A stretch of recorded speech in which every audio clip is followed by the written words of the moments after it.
Hello everyone, welcome to my channel study with notes. I am your educator Khushi and आज का जो हमारा topic है that is method of foreign currency translation.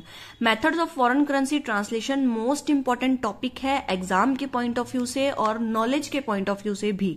इससे पहले की वीडियो में हमने फॉरेन करेंसी ट्रांसलेशन का ओवरव्यू किया था, फिर हमने प्रोसेस की है। ये दोनों ही वीडियोज आप इस वीडियो से पहले सुन लें ताकि आपको ये वीडियो अच्छे से समझ आ सके। फॉरेन करेंसी ट्रांसलेशन का बेसिकली मतलब होता है कि आपने क्या किया है, अपनी फर्म का, आपका जो बिजनेस है उसकी सब्सिडरीज खोल दी है मल्टीपल कंट्रीज में। जब बहुत सारी कंट्रीज में खोली तो वो क्या कहलाती हैं, आपकी सब्सिडरीज कहलाती हैं। तो जो वो सब्सिडरीज हैं वो भी तो कोई ट्रांजेक्शन करेंगी, लेकिन आपको आपकी होम कंट्री में पेरेंट कंपनी में आपको क्या करना होता है, उन ट्रांजेक्शन को रिकॉर्ड करना होता है। लेकिन आप उन ट्रांजेक्शन को एज इट इज रिकॉर्ड नहीं कर सकते क्योंकि फॉरेन कंट्री की जो करेंसी होती है वो डिफरेंट होती है हमारी करेंसी से। तो यहां पर आपको सबसे फर्स्ट करेंसी को ट्रांसलेट करना पड़ता है और उस ट्रांसलेशन को हम बोलते हैं फॉरेन करेंसी ट्रांसलेशन। आज हम मेथड्स करेंगे कि कौन कौन से मेथड्स हैं या कौन कौन सी प्रैक्टिसेस हैं जिनके थ्रू हम फॉरेन करेंसी को ट्रांसलेट कर सकते हैं। इसके अलग अलग नाम है। किसी भी टाइप से आपसे क्वेश्चन पूछा जा सकता है कि मेथड्स और प्रैक्टिसेस क्या है फॉरेन करेंसी ट्रांसलेशन के, या फिर पूछा जा सकता है method of measuring translation exposure.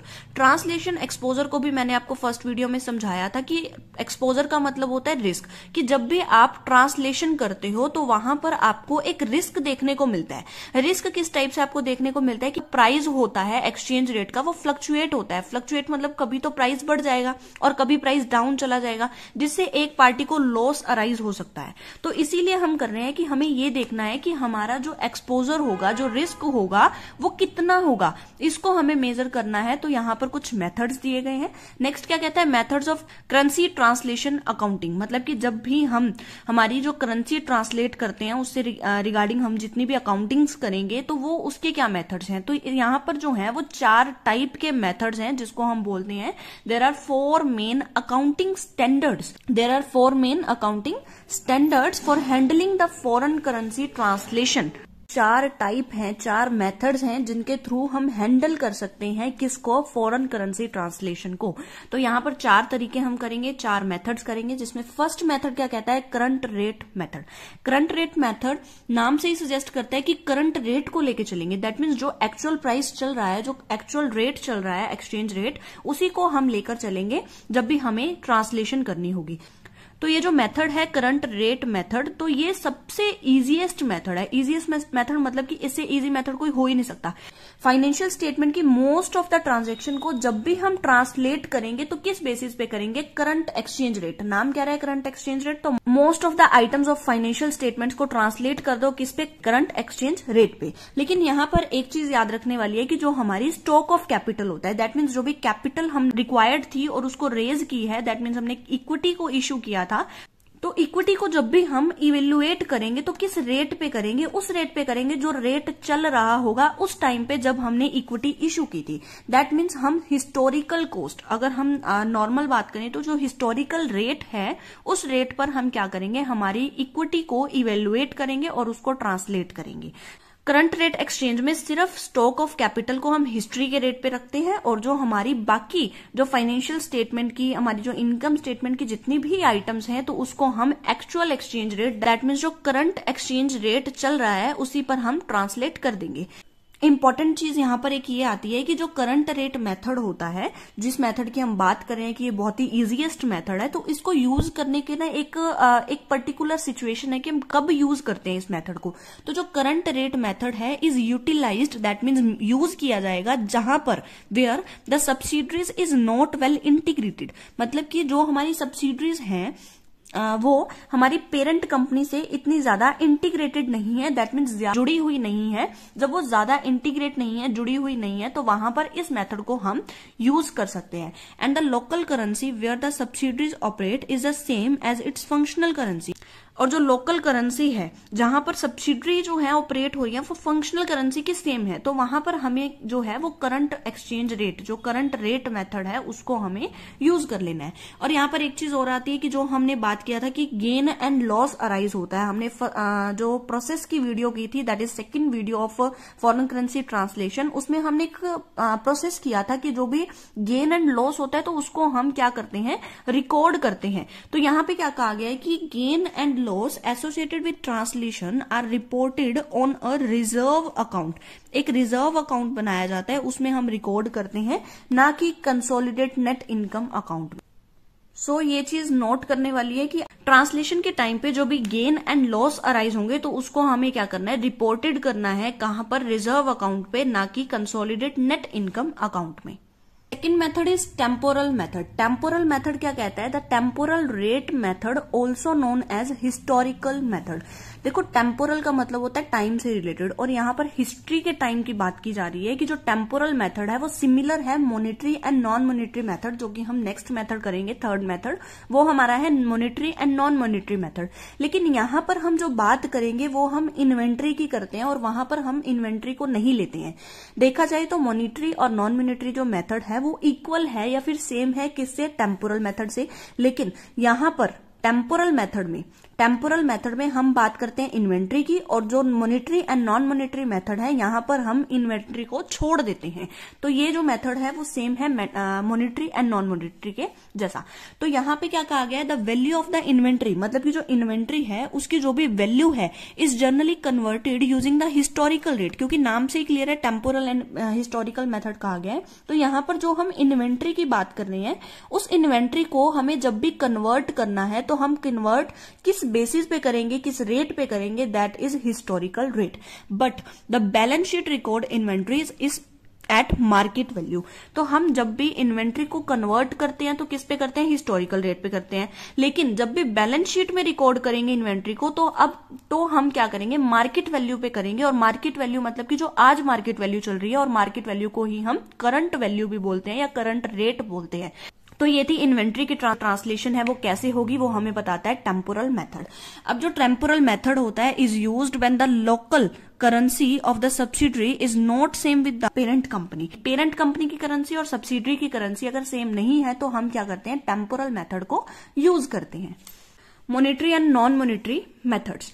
This method is used when the foreign operations are highly integrated with the parent company. That means जो भी हमारी subsidiaries हैं उन subsidiaries के जितने भी operations हैं वो बहुत ज्यादा जुड़े हुए हैं किससे, parent company के साथ। तो हम यूज करते हैं monetary and non monetary method को। तो यहाँ पे दो तरह की हमने बात की कि एक तो monetary items होंगी और सेकंड non monetary items होंगी। तो monetary items जैसे कि अगर हम बात करें वो items जिनको हम कैश में बहुत जल्दी कन्वर्ट कर सकते हैं, दैट इज monetary आइटम्स।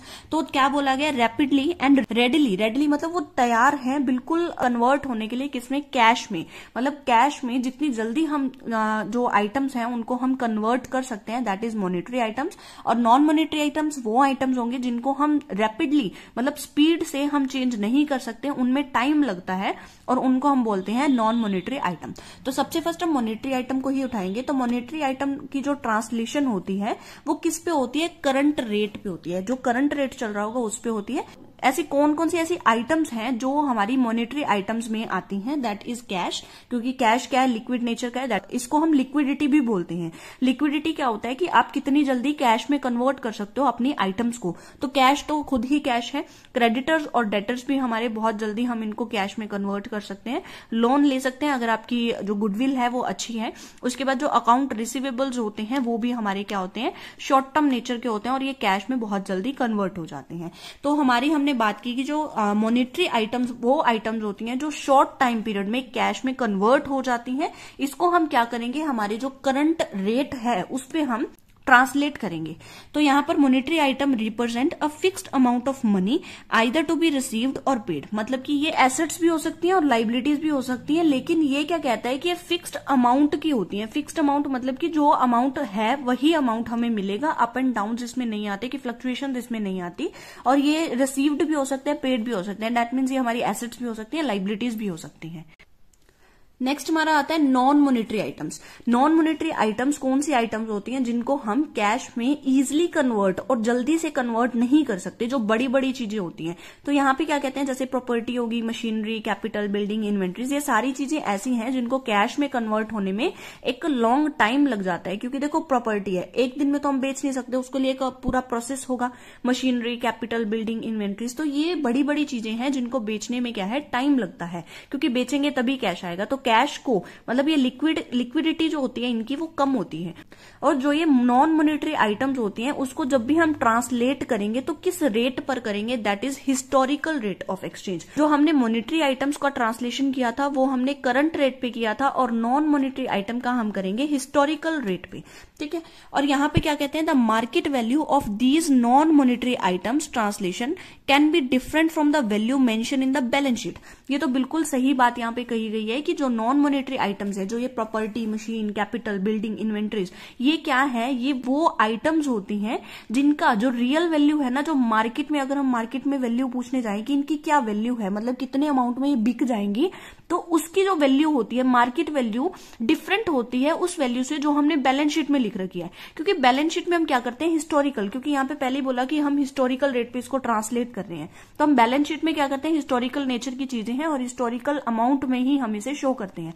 लेकिन इसका जो मार्केट रेट है ना वो फ्लक्चुएट होता रहता है। और मॉनेटरी आइटम्स थी, उनका वैल्यू किया था वो फिक्स रहता है, हमने फिक्स टाइप की नेचर की थी कि वो फिक्स्ड अमाउंट रहता है, लेकिन यहाँ पे है वो फ्लक्चुएट होता रहता है। इसीलिए जो मार्केट वैल्यू है और बैलेंस शीट की जो वैल्यू हमने लिखी हुई है, जो मेंशन की हुई है बैलेंस शीट में, वो दोनों क्या होती हैं, डिफरेंट होती हैं। नेक्स्ट एंड लास्ट पॉइंट है हमारा current and non current method. देखो सेम है, जैसे अगर हम बात करें कि मॉनेटरी की, मॉनेटरी में क्या था, जो जल्दी कन्वर्ट हो जाती हैं कैश में, और ये भी वही कह रहा है कि करंट मतलब कि वो चीजें जिसको हम जल्दी कन्वर्ट कर सकते हैं कैश में, और नॉन करंट मतलब वो जिनको हम जल्दी कैश में कन्वर्ट नहीं कर सकते। लेकिन यहाँ पे जो बात आती है वो आती है बैलेंस शीट की, और वहां पर हम बैलेंस शीट की आइटम्स को नहीं लेते हैं, वहां पर फाइनेंशियल स्टेटमेंट्स की, इनकम स्टेटमेंट की हमने आइटम्स को ली है। लेकिन यहाँ पर जो है वो हम बैलेंस शीट की आइटम्स को, स्पेसिफिक बैलेंस शीट की आइटम को लेते हैं। तो यहां पे क्या कहता है कि the value of current assets and liabilities, that means जो करंट एसेट है, करंट की बात हम सबसे फर्स्ट कर रहे हैं, जो करंट एसेट्स हैं एंड करंट लाइबिलिटीज हैं, are converted at the exchange rate that prevails on the date of the balance sheet.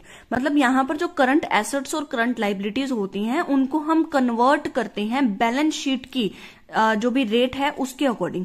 Items on the balance sheet that are written off और converted into the cash within a year is called current items. तो current items मैंने आपको पहले ही बताया कि current items वो items होती हैं जिनको हम एक साल के अंदर या कम से कम टाइम के अंदर क्या कर सकते हैं, कन्वर्ट कर सकते हैं इनटू द कैश। तो यहां पर कुछ आइटम्स दी गई है, जैसे कि सन्ड्री डेटर्स हो गए, हमारे क्रेडिटर्स होते हैं, बिल रिसीवेबल, पेएबल या शॉर्ट टर्म्स जो लोन होते हैं, जो शॉर्ट टाइम पीरियड की चीजें यहां पर हम बात कर रहे हैं। तो उनको जब भी हम कन्वर्ट करते हैं तो किस रेट पे करते हैं, उस रेट पे करते हैं जो कि उस टाइम पीरियड में प्रिवेल्स, मतलब जो उसी टाइम पे जो बैलेंस शीट में जो भी डेट होगी उस टाइम पे जो चल रही होगी उसे हम बोलते हैं करंट मेथड के अकॉर्डिंग हमारी current asset and current liabilities का कन्वर्जन। नेक्स्ट हमारा आता है the value of non current asset. Non current asset मतलब कि जो हमारी फिक्स्ड नेचर की एसेट्स होती है, फिक्स्ड एसेट जिसे हम बोलते हैं।